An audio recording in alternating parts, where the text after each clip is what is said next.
بسم اللہ الرحمن الرحیم۔ حضرت معاویہ رضی اللہ تعالیٰ عنہ فرماتے ہیں کہ میں نے رسول اللہ صلی اللہ علیہ وسلم کو یہ ارشاد فرماتے ہوئے سنا، اللہ تعالیٰ جس شخص کے ساتھ بھلائی کا ارادہ فرماتے ہیں اسے دین کی سمجھ عطا فرماتے ہیں، میں تو صرف تقسیم کرنے والا ہوں جبکہ اللہ تعالیٰ عطا کرنے والے ہیں۔ حدیث شریف کے دوسرے جملے کا مطلب یہ ہے کہ رسول اللہ صلی اللہ علیہ وسلم کی تقسیم کرنے والے ہیں اور اللہ تعالیٰ اس علم کی سمجھ، اس میں غور و فکر اور اس کے مطابق عمل کی توفیق دینے والے ہیں۔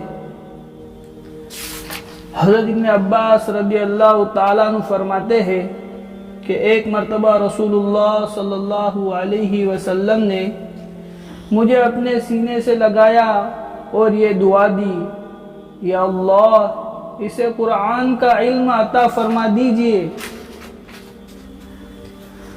حضرت انس رضی اللہ تعالیٰ عنہ فرماتے ہیں کہ رسول اللہ صلی اللہ علیہ وسلم نے ارشاد فرمایا، قیامت کی علامتوں میں سے یہ ہے کہ علم اٹھا لیا جائے گا، جہالت آ جائیں گی، شراب کھلم کھلا پی جائیں گی اور زنا پھیل جائیں گا۔ قیامت کی 4 نشانیاں اللہ کے نبی صلی اللہ علیہ وسلم نے بیان فرمائی۔ اس میں پہلی نشانی کون سی ہے کہ علم اٹھا لیا جائے گا۔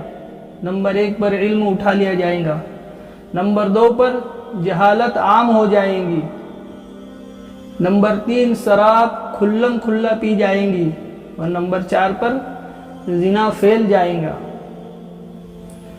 حضرت عبداللہ بن عمر رضی اللہ تعالیٰ عنہ فرماتے ہیں کہ میں نے رسول اللہ صلی اللہ علیہ وسلم کو یہ ارشاد فرماتے ہوئے سنا، میں ایک مرتبہ سو رہا تھا کہ اسی حال میں مجھے دودھ کا پیالہ پیش کیا گیا، میں نے اس سے اتنا پیا کہ میں اپنے ناخن کو تک سے سیرابی نکلتے ہوئے محسوس کر رہا تھا، پھر میں نے اپنا بچا ہوا دودھ عمر کو دے دیا۔ صحابہ رضی اللہ تعالیٰ عنہ نے دریافت کیا، آپ نے اس کی کیا تعبیر کی؟ ارشاد فرمایا، علم، یعنی عمر رضی اللہ تعالی عنہ کو رسول اللہ صلی اللہ علیہ وسلم نے علوم میں سے بھرپور حصہ ملے گا۔ حضرت ابو سعید خدری رضی اللہ تعالیٰ عنہ سے روایت ہے کہ رسول اللہ صلی اللہ علیہ وسلم نے ارشاد فرمایا، مومن بھلائی یعنی علم سے کبھی سیر نہیں ہوتا، وہ علم کی باتوں کو سن کر سیکھتا رہتا ہے یہاں تک کہ اس کی موت آ جاتی ہے اور جنت میں داخل ہو جاتا ہے۔ کیا فرمایا؟ مومن بھلائی یعنی علم سے کبھی سیر نہیں ہوتا، وہ علم کی باتوں کو سن کر سیکھتا رہتا ہے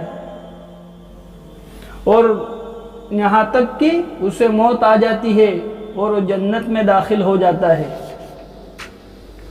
سبحان اللہ و بحمدہ، سبحانک اللہم و بحمدک۔